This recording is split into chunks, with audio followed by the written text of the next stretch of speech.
মটরশুঁটি টমেটো দিয়ে বাটা মাছের ঝোল।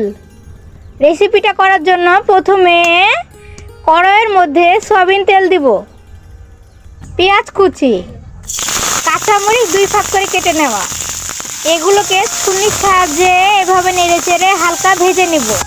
পেঁয়াজ কুচি ও কাঁচামরিচ হালকা করে ভেজে নেওয়া হয়ে গেল। এখন দেওয়া হচ্ছে লবণ, হলুদ ও শুকনো মরিচের গুঁড়ো, দিলাম টমেটো কুচি, মটরশুঁটি। এভাবে মশলার মধ্যে সবগুলো উপকরণ কষিয়ে নেব। এখন দেওয়া হচ্ছে পরিমাণ মতো পানি। এখন দেওয়া হচ্ছে ভেজে নেওয়া বাটা মাছ। বাটা মাছগুলোকে আমি আগে ভেজে নিয়েছিলাম।